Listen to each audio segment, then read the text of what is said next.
संत शिरोमणि मन्मस्वामी महाराज वैराग्य निधि अक्कमादेवी माता त्रैलोक्य संपदाल्लेख्य समल्लेखन वित्ते सच्चिदानंद रूपाय शिवाय ब्रह्मणे नमः। यामाहुः सर्वलोकानां प्रकृतिं शास्त्रपारगाः तां धर्मचारिणीं शंभो प्रणमामि परं शिवम्। वागर्थ विव संपृक्तो वागर्थ प्रतिपत्तये जगतपितरौ वंदे पार्वती परमेश्वरौ। त्रिकालवंदनीय प्रातस्मरणीय पूज्य गुरुवर्यांचं स्मरण करू. अजनी या नगरी प्रतिवर्षप्रमाणे अखंड शिवनाम सप्ताहाचा सोहळा सातत्याने आपण साजरी करत आलेले आहोत. या अंतर्गत प्रतिवर्ष आम्हाला सुद्धा या ठिकाणी आपण माऊलीच्या 2-4 शब्द आपल्या कानी पडावे सदिच्छा बाळगल्यामुळं धावून आम्ही कर्नाटकहून या ठिकाणी आलेले आहोत.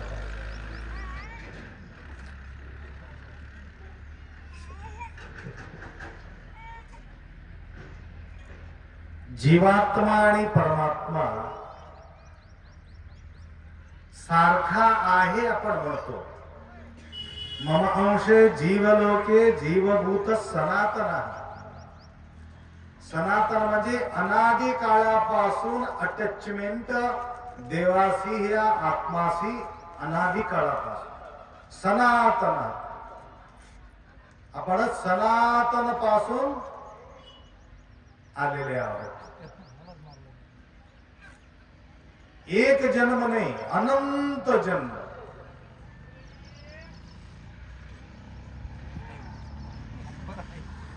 जन्म फिरत्यात फिरणं चालूच आहे. हे कधीही मृत्यू पावणार नाही. फक्त शरीराचा मृत्यू होते, आपण मरत नाही. मरतो का आपण? मरतो का? कधी ना कधी मरावं लागतं. मरणार कोण? तुम्ही मरणार नाही, तुमचं शरीर मरणार. एक एक एक एक एक एक एक एक एक एक एक एक मरत जाणार. कसं? सगळं दात मरणार म्हणजे दात पडणार, डोळा मरणार म्हणजे डोळा जाणार, कान जाणार, सगळं जात जात जात जात जात आखरी शरीर.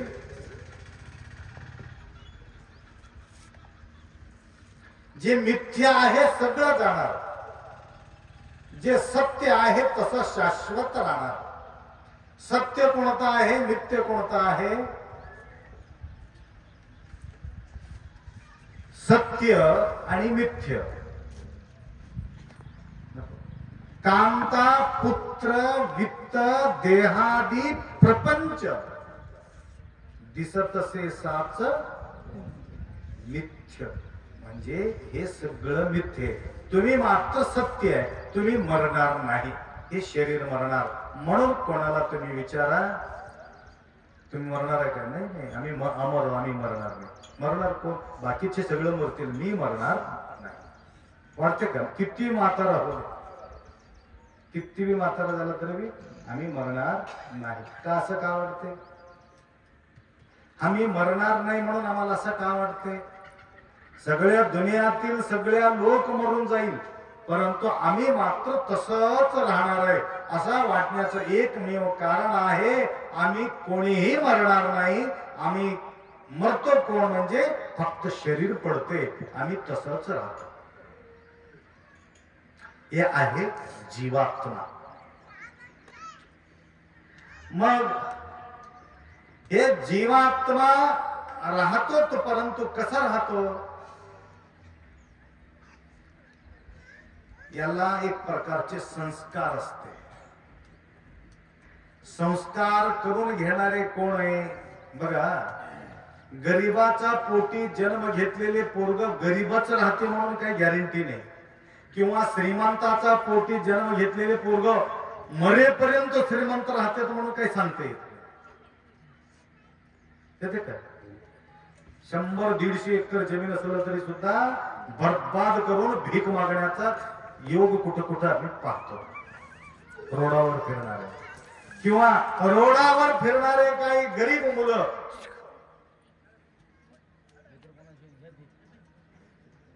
अगर्भ श्रीमंत झालेले आपण पाहतो.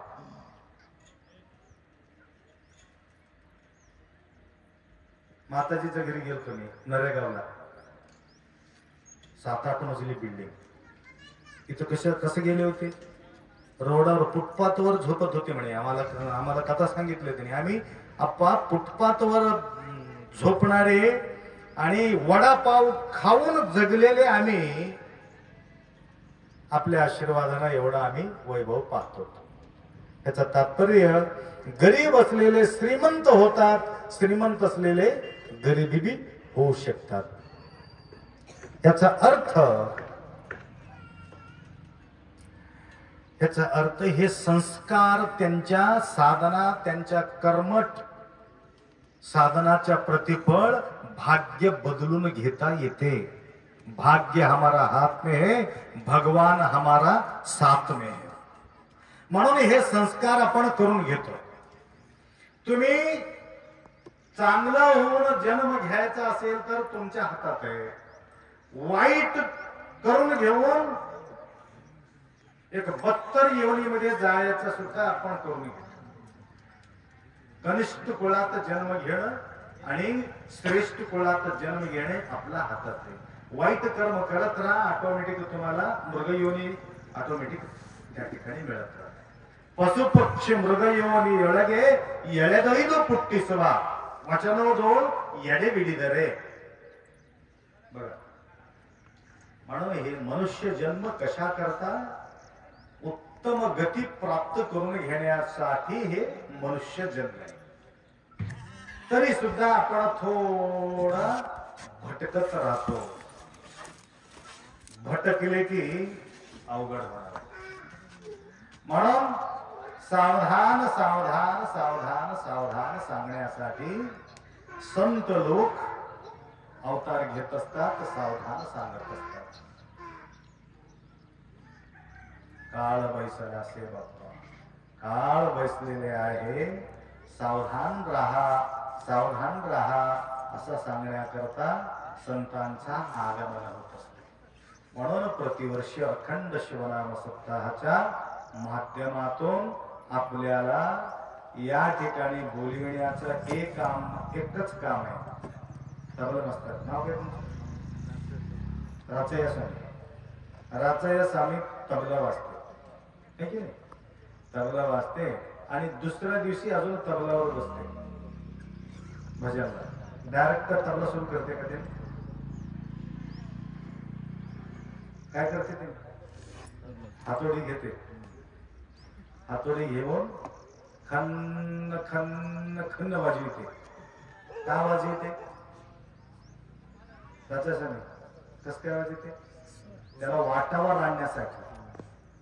वाट सोडलेली आहे म्हणून त्याला हातोडी घेऊन जोरात बी ठोकणार, सावकाश बी ठोकणार, कसं पाहिजे तसं. वेळ होतोय की काय? दिगंबर तर तुम्ही वाचते का? तर जोरात ठोकलं फुटून जाईल, सावकाश ठोकलं तर वाटावर येत नाही. म्हणून स्वर कुठेही आपल्याला उपलब्धी होते. स्वराचा ज्ञान असलेले मालक उपलब्ध होत नाही. बघा, तबला कुठे बी खरेदी घेता येते. तबला वाजवणाऱ्याला खरेदी घेणं अवघड आहे, त्याला हुडकावं लागतं. तबला वाजवणारे कमी असतात, तबला भरपूर असतात. आणि यांच्या राचा स्वामी सारखा वाजवणारे अति कमी राहतात, असे विरळ. म्हणून त्यांनी एक काम करत असतात. प्रत्येक वेळेला ज्या वेळे तो बसणार आहे त्यावेळे त्याला वाटावर आणून नीट वाटावर आणून नंतर दिगंबर सुरू करा असं नाही. तुम्हाला नाही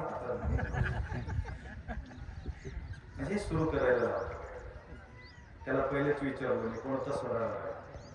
काय काय स्वर त्या पेटीचा अनुषंगाने ते असतात. म्हणून त्या स्वरावरती त्याला आणण्यासाठी ओढून ओढून ओढून ओढून आणून त्या प्रकारे शाळेमध्ये सुद्धा लेकराला गुरुजी त्याला ठोकून ठोकून ठोकून कान धरून ओढून ओढून ओढून काय करतात? अभ्यास शिकवित असतात. एक ना एक दिवस कान धरून वळलेले, ठोकर खाल्लेले, मार खाल्लेले कलेक्टर होतात, डॉक्टर होतात.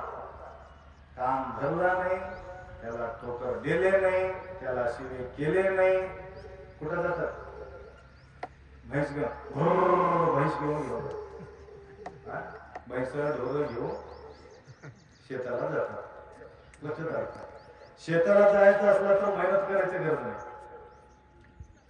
परंतु MBBS होण्यासाठी, नीट मध्ये जाण्यासाठी नीट अभ्यास करावा लागतो. आवड जाऊ नका जाऊ आला वाटे, म्हणून त्याला वाटावर घेऊन जाण्यासाठी एक कार्य त्या गुरुजीचं असते. नंतर सूर ताल मिळाल्यानंतर ऐकणाऱ्याला एवढा आनंद वाटते. अजून एक खोदे हो दिगंबर, सोडू नका, अजून एक खोद. महाराजांचं प्रवचन कवच मिळते, परंतु तुमचं गाणं कुठं मिळतं? घ्या घ्या असं म्हणून त्यांच्या एक प्रकारची आपुलकी त्या ठिकाणी निर्माण होते. आणि त्यांचे स्वर बेसूर झाले. वाजणारे अवघड तिकडं वाजू लागला, पेटीचं सूर वेगळं, वाजणाराचा बोल वेगळं आणि म्हणणाऱ्याचा कंठ वेगळं. थोडं गप्प असतं का? नाहीतर जागा तर खाली होते, त्याला गप्प बसावं लागतं. म्हणून सुंदर संगीत होण्याकरता ताळमेळ लावण्यासाठी सुद्धा त्याला वेळ लागते. त्या प्रकारे प्रतिवर्ष अखंड शिवनाम सप्ताह लावण्याचा एकमेव कारण आहे. ताळ सूर 7 दिवस लावून गेल्यानंतर अजून बदसूर होते, संसारामध्ये गडबड गोंधळ होते. आणि तदनंतर या प्रवचनाच्या माध्यमातून गुरुमाऊली इथे येऊन ठोकर खाऊन, ठोकर देऊन अजून वाट्यावर आणतात. 7 दिवस नीट करतात, अजून तिकडे निघून जातात. अजून जसं ज्या प्रकारे प्रत्येक वेळेला त्यांना स्वर लावावंच लागतं, त्या प्रकारे इथं आल्यानंतर संतांना, सद्गुरु माऊलीला या ठिकाणी तुम्हाला या वाट्यावर आणावंच लागते. म्हणून तुम्ही बघा, जाळ वारा सुटल्यानंतर जाळ वाढते की काय विजते? वाढते. वारा सुटल्यानंतर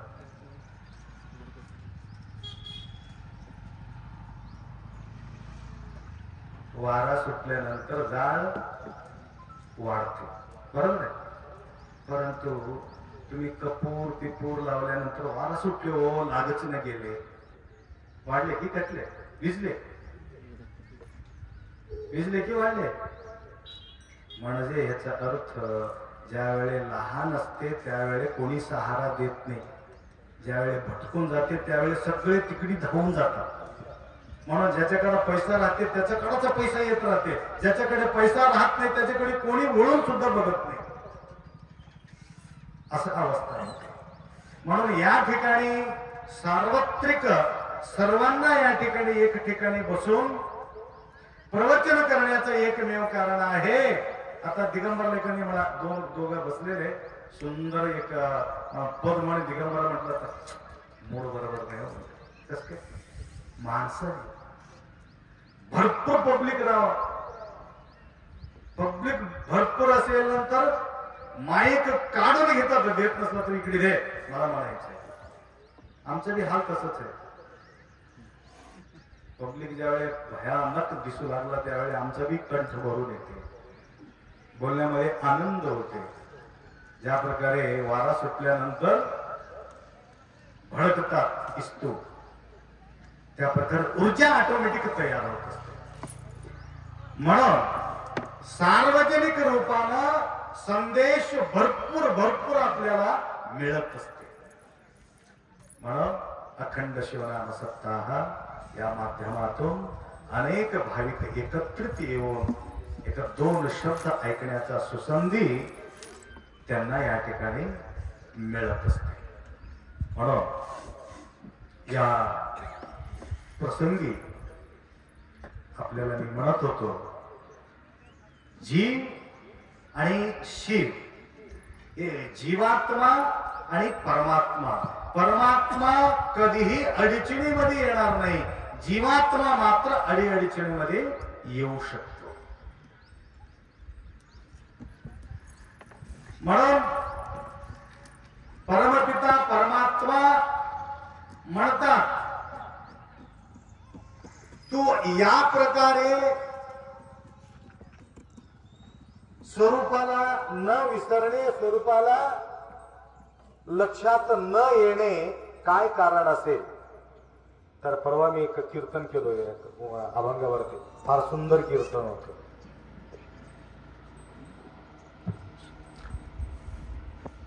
सुंदर कीर्तन होतं, एक अभंग होत. स्वरधर बघत दिगंबर ते अभंग म्हणा. सुदेवनी गोड नाम हे शिवाचे, सुदेवनी गोड नाम हे शिवाचे. सुदेवनी गोड नाम हे शिवाचे, सुदेवनी गोड नाम हे शिवाचे.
सुदेवनी गोड नाम हे शिवाचे, गेई गेई वाचे माळ माझे. नरतनु हेचे मुक्तीचे माहेर, किती वारंवार प्रार्थो आता. 184 शोधिता शोधिता, महालाभा हात लाभलासे. महादेव म्हणे जीवी जलगार, निरालीय नीर जैसे तसे. पाणी, पाणी जे आहे ना, पाणी ज्या वेळे उन्हाळ्याच्या वेळेला पाऊस पडते, गारपीट होते. माय ऐकलं नाही का? गारपीट होती की नाही तुमच्या गावात? गारपीट, गार कशाची असते? गार, गार म्हणजे कळलं का? दगड, पाणीचं दगड, त्याला काय म्हणतात? गार, बर्फ गारा, निराली म्हणतात. निराली आली, ते पाण्यापासून तयार झालेले बर्फाचे जो दगड पडतात ना, दगड मारपीट झाले म्हणतात, गारपीट झाले. ते गार पाण्यापासून तयार झाले. परंतु गार पाणी नाही, पाणी गार नाही. वेगळे वेगळे का झाले? पाणी पासून ते तयार झालेले बर्फ. तस जीवात्मा आणि परमात्मा सारखा असून सुद्धा बर्फासारखा हे रूप धारण केल्यामुळे हे जीवात्मा परमात्मा पासून वेगळं भासते.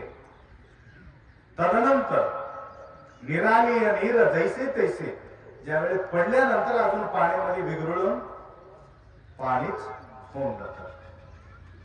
तसं जोपर्यंत तुम्ही मरणार नाही तोपर्यंत तसं तुम्ही वेगळंच दिसणार. नंतर परमात्माचा रूप तो बनणार. संस्कारासारखं आपल्या संस्काराचा अनुषंगाने त्या ठिकाणी त्या आत्म्याला दुसरा शरीर त्या व्यक्तीला मिळेल. म्हणून त्यांना एक कळकळ आहे. सुधापेक्षा गोड म्हणण्याचं एकमेव कारण आहे हे जो ओढी आहे ना तुमच्या संसारातील एक कंटिन्यू सुख देणारे नाही. कुठल्याही वस्तू घ्या तुम्ही, मरेपर्यंत सुख देईल बायको म्हणून बायको करून घेतला असेल, नवरा मरेपर्यंत मला सुख देतील म्हणून करून घेतला असेल, मी मरेपर्यंत माझा लेकर समाधान मला देतील म्हणून लेकर तुम्ही जन्म दिला असेल, पैसा आम्ही मरेपर्यंत आम्हाला साथ देतील म्हणून पैसा जमा केला असेल, कुठलीही वस्तू तुम्ही केला असेल, परंतु ते पैसा कधी ना कधी तुम्हाला शेवटपर्यंत एक ना एक दिवस धोका देणार. ते धोका कधी देत नाही, त्याच्यापासून आम्ही वंचित होतो. मोबाईल काय करते, मोबाईल मला काही करत नाही. मोबाईल हरवल्यानंतर टेन्शन मोबाईल की मला टेन्शन मोबाईल लई टेन्शन झालं मोबाईल असं म्हणतो का? मोबाईल ज्यांचा हरवलेले आहे त्यांना टेन्शन होत असेल, परंतु मोबाईलला टेन्शन होत नाही.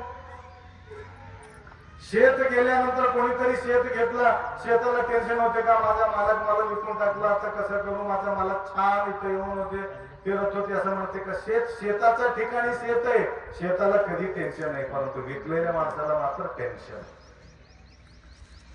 तसं जे वस्तू आहे कधीही आम्हाला वाटते या वस्तूपासून आम्हाला सुख मिळेल म्हणून हे वस्तूपासून आम्ही कधी सुखी होऊ शकत नाही. परंतु सुखी होण्याचा एकमेव स्थान आहे तो भगवत स्वरूपात असलेले समर्थ सद्गुरुनाथा. कुठलेही व्यवहार तुम्ही बघा, सुखासाठीच आम्ही सगळं तयार करतो. आता तुम्ही घरला महाराजांना बोलून पूजापाठ करून त्यांना दक्षिणा देऊन आरती वगैरे करून गेल्यानंतर तुम्हाला टेन्शन होईल की काय? परेशान होणार, समाधान वाटणार की टेन्शन चढणार आहे? समाधान वाटणार आहे.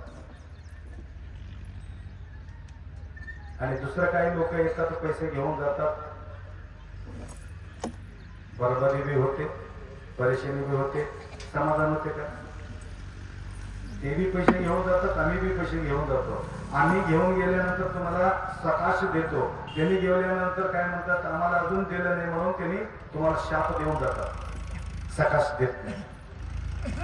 म्हणून तुमच्या धन तुमचा पैसा कुठं द्यायला पाहिजे त्या ठिकाणी पैसा द्यावा, ते दिल्यानंतर तुम्हाला समाधान वाटावं अशा ठिकाणी तुम्ही पैसा खर्च करा. फालतूच्या ठिकाणी पैसा खर्च करू नका. पापीय धन प्रायश्चित्त कल्लदे सत्पात्रक्य सल्लदया. सत्पात्राला दान दिल्यानंतर आम्हाला समाधान मिळते, अपात्राला दान दिल्यानंतर आम्हाला दुःख मिळते. म्हणून पांडवांचा जो धन आहे, कौरवाचा जो धन आहे, कौरवाचा धन दुर्योधनाचा धन दुरुपयोगाला होत होते. खाणे पिणे मजा करणे त्याच्यामध्ये त्याच्या धनाचा उपयोग होत होता, परंतु त्याला समाधान होत होतं का? संत सेवामध्ये सगळं पांडव लोक संत सेवामध्ये सेवा करत होते, म्हणून शेवटपर्यंत त्यांना धन असताना सुद्धा धन नसताना सुद्धा त्यांना समाधान वाटत होत. म्हणून कर्णाला समाधान एवढ्यासाठी होत होती, त्यांच्या कधीही सुपात्राला थोडा दान देण्यासाठी मागे पुढे बघत नव्हते. म्हणून सुपात्राकडे तुम्ही खर्च करायला पाहिजे, मागे पुढे बघू नये. अपात्राला दान करताना थोडस विचारपूर्वक दान करा. ठीक आहे, तुम्ही मला एखादी दान दिलं, मी हे पैसा घेऊन गेलो, मी कुठं खर्च केलो? कोणीतरी तुमच्यासारखा शिवभक्त आल्यानंतर त्यांच्यासाठी अन्नदानाचा व्यवस्था किंवा प्रसादाचा व्यवस्था करून किंवा तिथं छत्र चामर उभरीती गीत गाती बडीवारा, छत्र म्हणजे राहण्यासाठी सुविधा, सगळं करून तुम्हाला सुविधा करून दिलं तर तुम्हाला पुण्य लागेल पाप लागेल? पुण्य लागेल. अजून माझ्यासारखे नाही, अजून दुसरं कोणीतरी या ठिकाणी तुम्हाला मागण्यासाठी आले, आम्हाला किती दिले तेवढंच तुम्ही पैसा त्यांना दिला. आमच्या गावात आले होते महाराज, त्याचे नाव सांगत नाही, ते पिवळा कपडा घालून आले होते, कोणतं तरी देवाची सेवा करतो म्हणून, ते बाळूमामाची, बाळूमामाच्या नावानं त्या ठिकाणी मठाच्या समोर एक हे घातलेले, ते बाळूमामाच्या नावानं तुम्ही काय करतात तर अमाशीला अन्न दान करतात. जे तिकडे इकडे अन्नदान करण्यापेक्षा मठामध्ये अन्नदान केलं तर चार भक्त येतात, परेगावचे लोक येतात, त्यांना प्रसाद वाटप केल्यानंतर थोडं समाधान वाटते, म्हणून प्रति अमावाशीला त्या ठिकाणी अन्नदान करतात.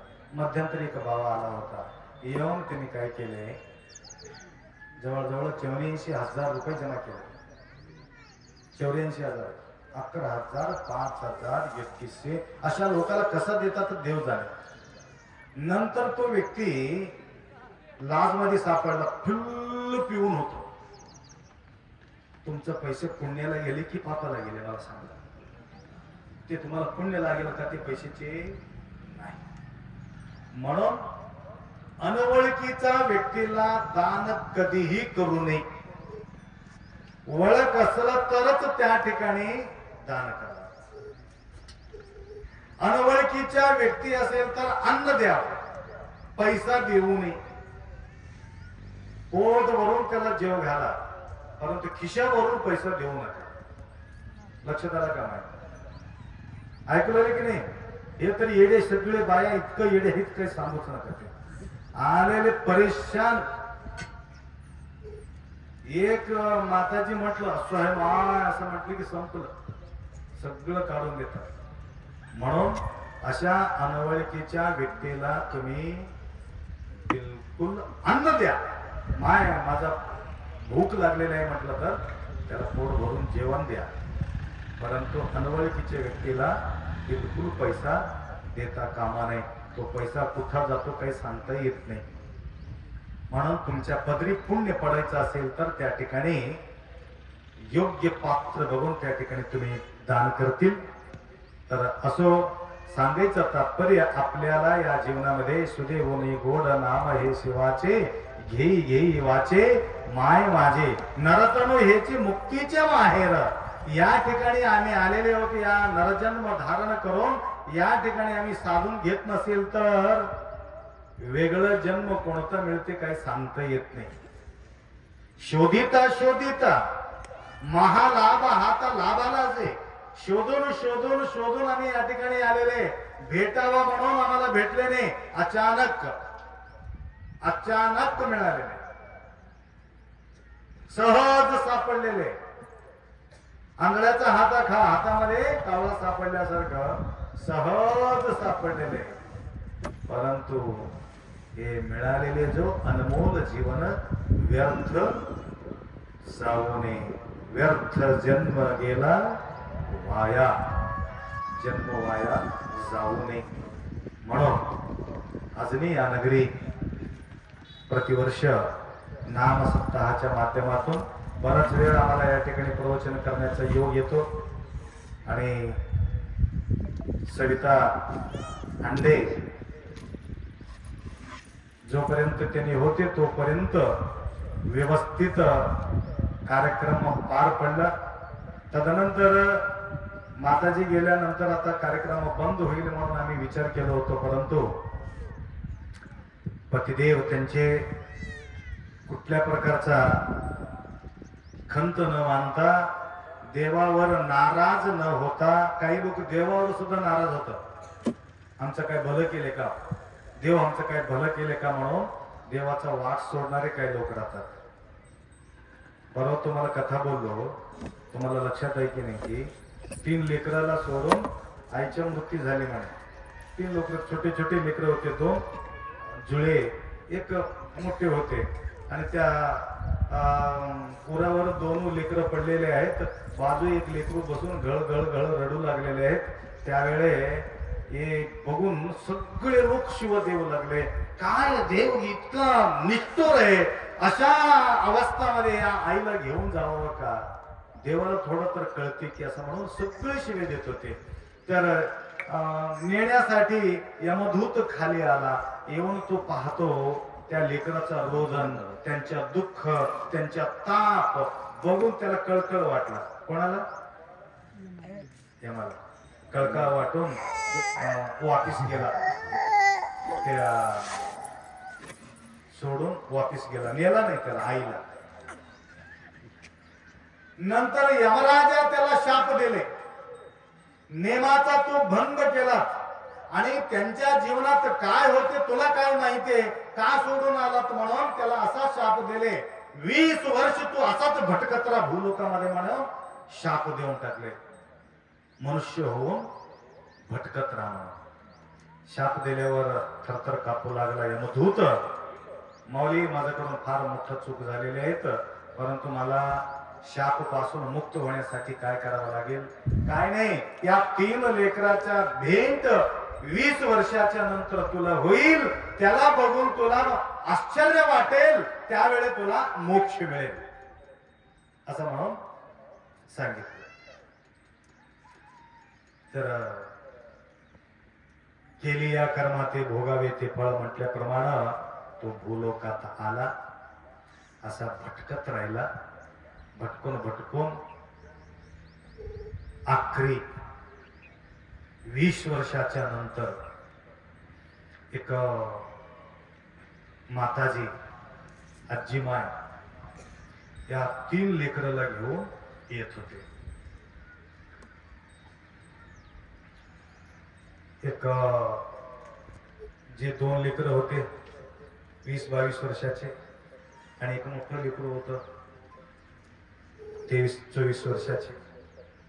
सुंदर लेकर होते, मुली होती 3 आणि ड्रेस बघितलं तर भयानक राजपोषक.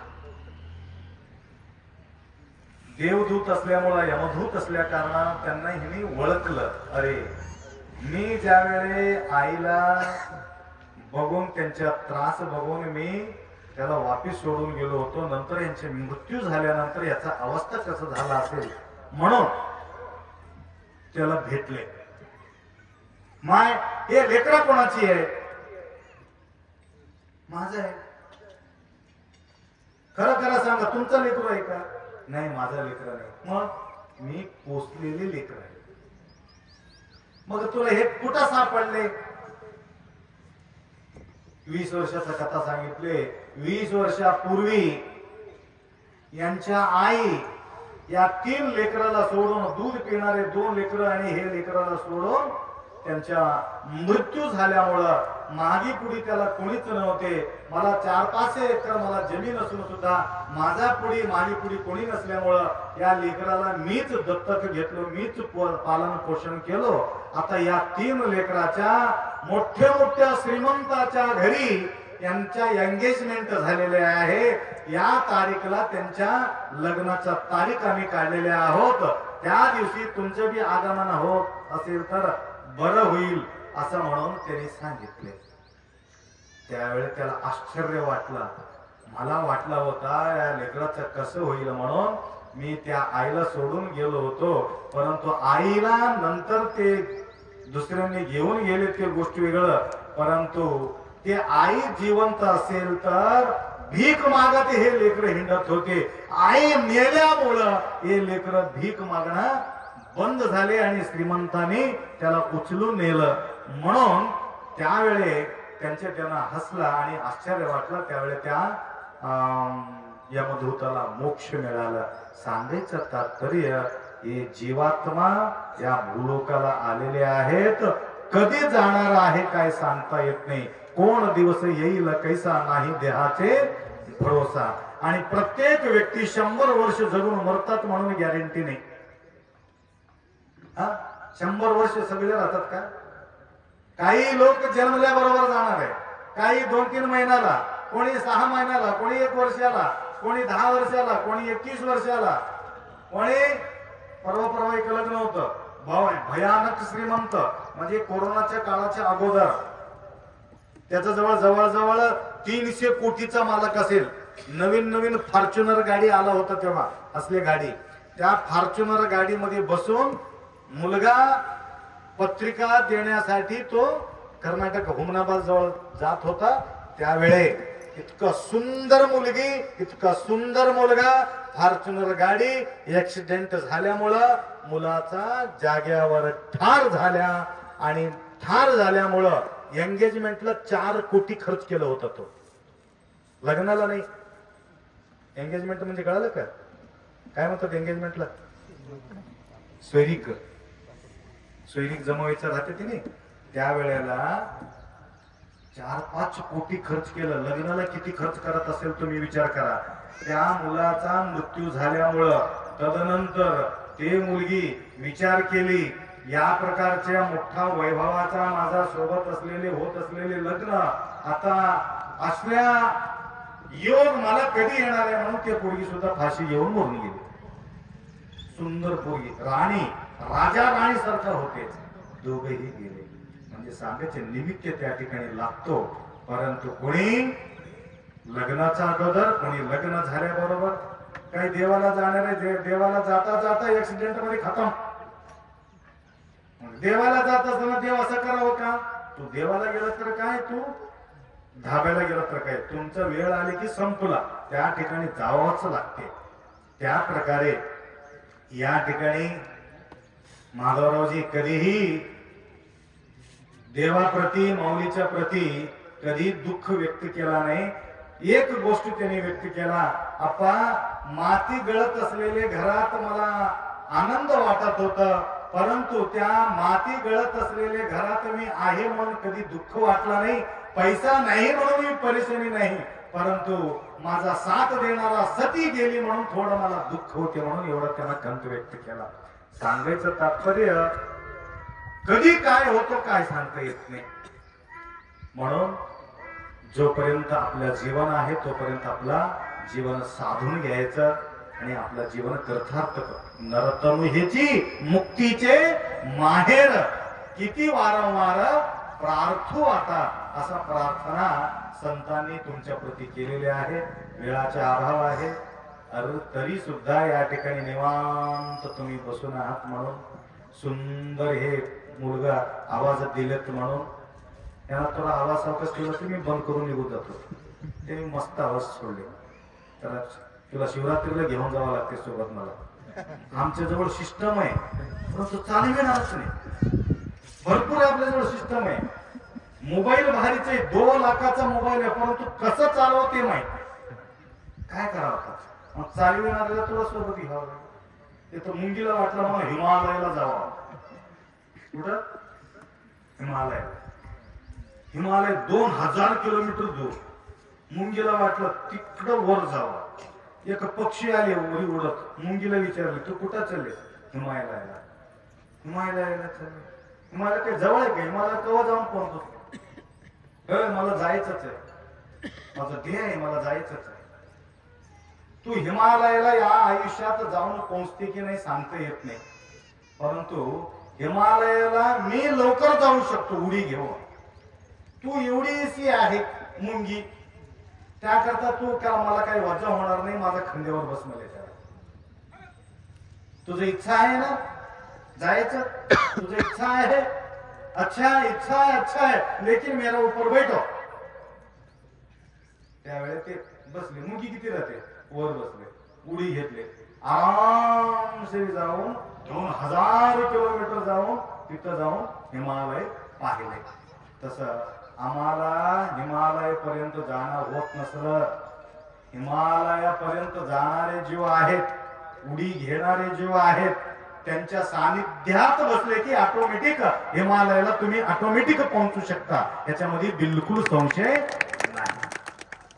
म्हणून संत ते अक्षयी समान. संतांच्या सहवासात गेल्यानंतर ऑटोमॅटिक देव सापडतो, संशय बिलकुल नाही. तसं या ठिकाणी तुमचा सर्वांचा सदिच्छा या ठिकाणी असल्यामुळं 2 शब्द या ठिकाणी आनंदाने बोलण्याचा योग या ठिकाणी साथ यांनी दिल्यामुळं 2 शब्द या ठिकाणी बोललो. तर शिवरात्री महाशिवरात्रीला शिवलिंगेश्वर आणि सद्गुरू बसवलिंग शिवाचार्य गुरुमाऊलीचा मूर्ती प्राण प्रतिष्ठापना त्या ठिकाणी होणार आहे. तदनंतर सद्गुरू बसवलिंग शिवाचार्य गुरुमाऊली यांच्या पुण्यस्मरण उत्सवाच्या निमित्ताने रंभापुरी पीठाचे जगद्गुरु वीर सोमेश्वर शिवाचार्य महास्वामीजी यांच्या आगमन तंबलूरला होणार आहे. त्यावेळेला सगळ्या बाईलेकींना त्या ठिकाणी यायचं आहे आणि सर्व बाईलेकींना आम्ही एक भेंट देणार आहोत. सगळे काही काही पंचपरा दिले, कोणी तांबे दिले, कोणी काय दिले, कोणी काय दिले, परंतु आम्ही सगळ्यांना पित्तलचा पादुका प्रत्येकांना आम्ही अर्पण करणार आहोत, त्यांना देणार आहोत. आजनीला काही भक्त या ठिकाणी सदिच्छा बाळगला तर त्यावेळेला एक चक्कर तुमच्याकडे बी आमच्या होईल. भव्य कार्यक्रम त्या ठिकाणी मी साजरी करणार आहोत. तर शिवरात्रीच्या उत्सवामध्ये सुद्धा कोणाला यायचं असेल तर त्या ठिकाणी येऊन सहभागी होऊ शकता. एवढा अपेक्षा व्यक्त करून 2 शब्द या ठिकाणी विराम करू. सांबजे नमः पार्वते हर हर हर हर हर हर.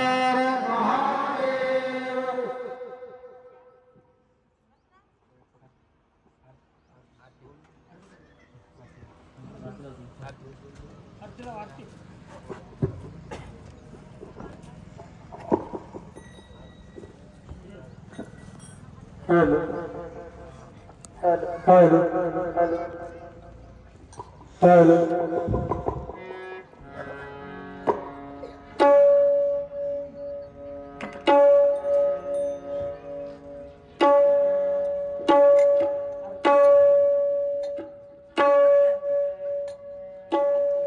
इथं इकडे ते द्या.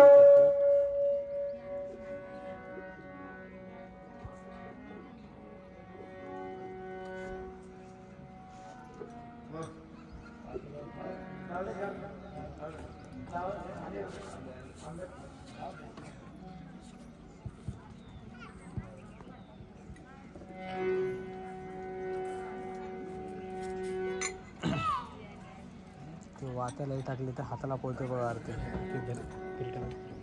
प्लेट घ्या मला वाचायचं मोठं जाळ झालं की पुरा हाताला पळतो.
Wow.